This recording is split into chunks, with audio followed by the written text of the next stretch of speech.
Everyone, इस movie के starting में हमें दिखाया जाता है कि एक गांव छोटा सा बसा होता है बॉर्डर के किनारे। वहीं पास में एक नदी बह रही होती है। जब गांव वाले सुबह जाते हैं उस नदी के पास, उनको एक बॉडी बहता हुआ नजर आता है। तो गांव वालों ने उस बॉडी को उठाया। वो बॉडी पूरी खून से लथपथ हुई थी और उसको गांव में लेकर आते हैं वहाँ के लोग। वहाँ के वैद्य देखते हैं, बहुत ज्यादा हैरान हो जाते हैं और वहाँ का उसका इलाज किया जाता है। पूरी पट्टियों से पूरी बॉडी लिपटी हुई होती है और हर तरीके से दवाई से ट्राई किया जाता है ठीक करने के लिए।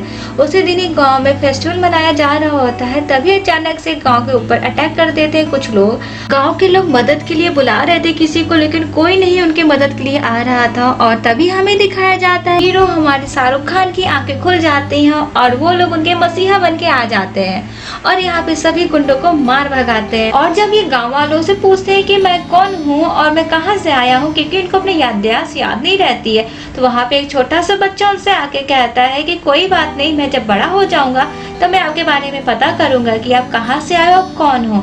तो यहीं से हमारी जवान मूवी स्टार्ट हो जाती है धमाकेदार से। और आगे जब जाएंगे तो यहाँ पे 30 साल बाद नजारा दिखाया जाता है कि जहाँ पे एक ट्रेन में पैसेंजर सारे बैठ के जा रहे होते हैं।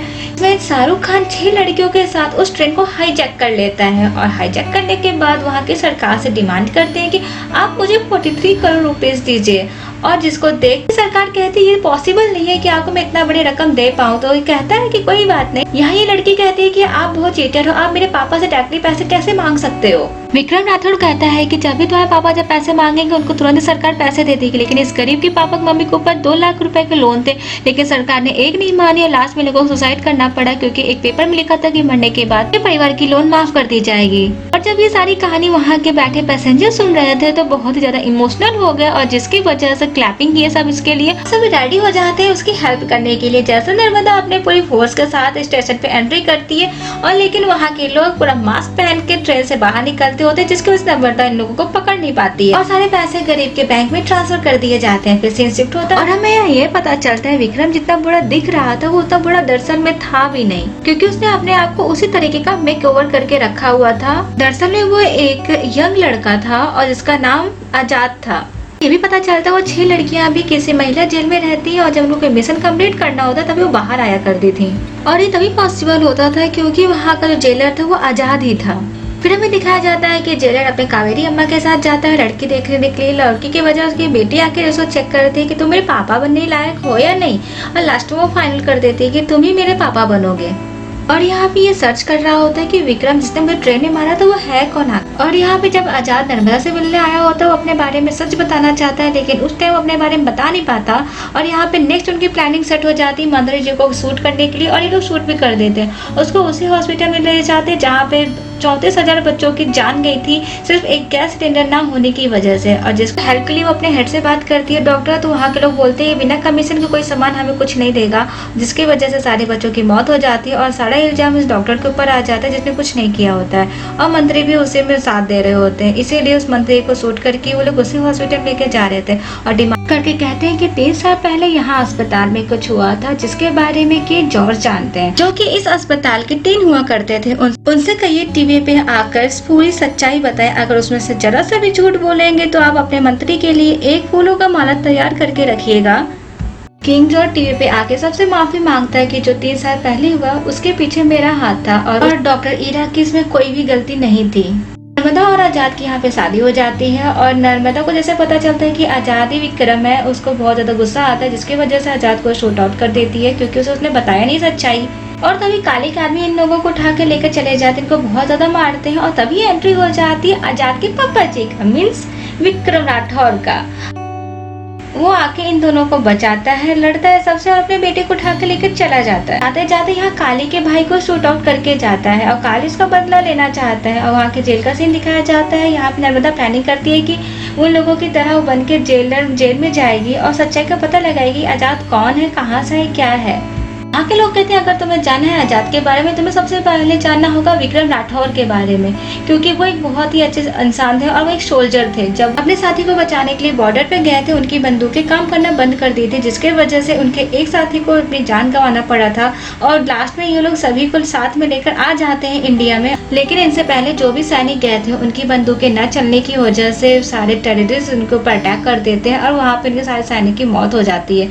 ये बात आके जहाँ से सारी बंदूकें आती है वहाँ पे एक बार चेक जरूर कराना चाहिए, क्योंकि बंदूक में ही कोई दिक्कत है। यहाँ पे काली आके कहता है बंदूक में दिक्कत नहीं, कमी आप लोगों को चलाने नहीं आता। वो बंदूक को चला कर निशाना लगा के भी दिखाता है, फिर भी बंदूक नहीं चलती और जैसे काली की एजेंसी को बंद कर दिया जाता है। इसकी का गुस्सा निकालने के लिए वो अटैक कर देता है विक्रम के ऊपर और उसको गोली मार के जहाज के ऊपर से गिरा देता है। यहाँ से सीन शिफ्ट होता है, फिर हमें दिखाया जाता है जेल में विक्रम की पत्नी को एक प्यारा सा बेटा होता है और उसका नाम ही आजाद होता है।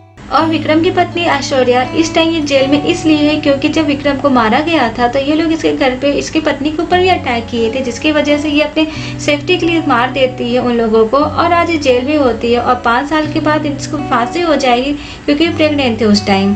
और ये जब फांसी इसको होना थी अपनी पूरी जिम्मेदारी कावेरी मामा को दे देती है और अपने बेटे जब तुम बड़े हो जाना और पूरी दुनिया को बताना कि तुम्हारे पापा एक देशभक्त थे, ना कि एक देशद्रोही। और ये कहती आज के बाद से तुम्हारी जो सुरक्षा है, तुम्हारी हर चीज देखभाल एक कावेरी अम्मा करेंगी। जब तुम बड़े हो जाओगे यही तुमको ट्रीट करेंगी, तुम्हें बताएंगी तुम्हें क्या करना है आगे। और इतना कह के उसकी मम्मी चली जाती है फांसी के लिए। आजाद यहाँ पे खड़ा होकर रोता रह जाता है, लेकिन उसकी मम्मी को फाइनली फांसी हो जाती है।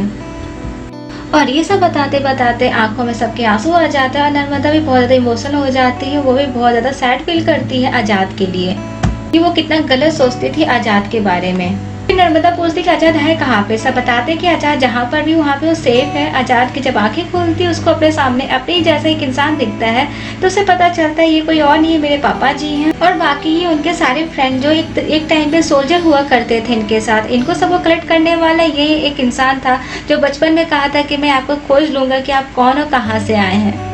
आजाद अपने पापा को गले लगा लेता है। फिर सीन शिफ्ट होता है, हमें दिखाया जाता है इन लोगों को शूट आउट करने का ऑर्डर आया होता है जो कि काली दिया होता है। विक्रम यहाँ पे आके सबको बचा लेता है, लेकिन लास्ट में लक्ष्मी को गोली लगने की वजह से उसकी डेथ हो जाती है और उसकी जगह पे नर्मदा आके ले लेती है, क्योंकि वो कहती है कि जो तुम लोग काम कर रहे हो वो देश के लिए सही है, इसलिए मैं तुम्हारा साथ दूंगी।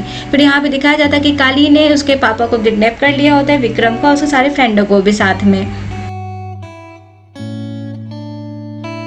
और यहाँ पे दूसरी तरफ आजाद भी आ चुका होता है लाइव सबके सामने। यहाँ पे काली देख के कंफ्यूज हो जाते हैं, जब टीवी में विक्रम है तो यहाँ पे कौन है, अगर यहाँ पे विक्रम है तो वहाँ पे कौन है। तो सबसे पता चलता है कि विक्रम का ही बेटा आजाद है। विक्रम को कुछ याद ना होने की वजह इसलिए कुछ रिएक्शन भी नहीं कर रहा होता है काली के ऊपर। फिर यहाँ पे सीन से हमें दिखाया जाता है कि यहाँ पे नए ऑफिसर आए होते हैं जिनका नाम होता है ऑफिसर माधवन। वो कहते हैं इस जेल में जितने लोग हैं वो सबको उड़ा दो और अपने साथ 300 सैनिकों को लेकर जाओ। लेकिन होता कुछ उल्टा ही है और नजारा कुछ इस तरीके का नजर आता है, क्योंकि जब सारे ऑफिसर वहाँ पे गए थे शूट आउट करने के लिए, वहाँ पे उल्टा इन्हीं के ऊपर शूट आउट हो जाते हैं। करीब वहाँ पे 63,000 तक की औरतें इनके ऊपर शूट कर देती हैं। आजाद भी अपनी नेक्स्ट डिमांड रखता है, क्योंकि सारी ईवीएम मशीन उस टाइम उसी के पास जब्त थी और कहता है कि आप जब तक मेरी बात नहीं मानोगे मैं सारी ईवीएम मशीन अपने पास ही रखूंगा। वो कहता है कि देश में जितनी 53 इंडस्ट्री है आप उसको बैन कर दीजिए, जिसके बदले आपने ईवीएम मशीन ले जाइए। यहाँ पे बैठक होती है और लोग कहते हैं भले इसका मांगने का तरीका गलत है, लेकिन ये देश के लिए सही चीज मांग रहा है, हमें इस चीज के लिए अलाउ कर देना चाहिए। इससे हमारा एनवायरमेंट बहुत पोल्यूटेड होता है इन सब इंडस्ट्रियों की वजह से। ये सब डिस्कशन होने के बाद ही यहाँ पे जो हेड होते हैं उस चीज़ के लिए अलाउ कर देते हैं और जितने भी देश की 53 कंपनियां थी सारी बैन हो जाते हैं, जिससे वहाँ के लोग बहुत ही ज़्यादा खुश हो जाते हैं। और आजाद यहाँ पे खुद को रिवील करता है, कहता है मैं भी आप लोग की तरह आम इंसान हूँ। मैं लास्ट डिमांड आपसे ये करना चाहता हूँ, अगर आप कोई सरकार चुनिए उसको बहुत ही ज़्यादा सोच समझ के चुनिए। जैसे कोई भी सामान आप इतने सोच समझ के चुनते हो तो आप बहुत सोच समझ के अपनी सरकार चुनिए, क्योंकि आप 5 साल उनको चलाना होता है। क्योंकि आपकी जो छोटी उंगली है बहुत ज़्यादा इंपॉर्टेंट है, तो सोच समझ के यूज़ करिए, वरना आप ही का लॉस होगा, आप ही जिम्मेदार होंगे इस चीज का। और फिर कहीं से यहाँ आजाद का पता चल जाता है काली को। काली उसके पापा को लेकर आता है उसको मारने पीटने के लिए, लेकिन यहाँ पे थोड़ी बहुत फाइटिंग होती है और जहाँ पे काली हार जाता है और उसको फांसी के फंदे पे चढ़ा दिया जाता है लास्ट में, और काली की मौत हो जाती है। यही से हमारी मूवी की हैप्पी एंडिंग हो जाती है। और यहाँ पे हमें देखने मिलता है शाहरुख खान की अलग अलग न्यू स्टाइल क्या गजब के होते हैं। अगर स्टोरी पसंद आए लाइक सब्सक्राइब करना बिल्कुल न भूलिएगा। मिलते हैं नेक्स्ट न्यू मूवी के साथ, तो बाय बाय।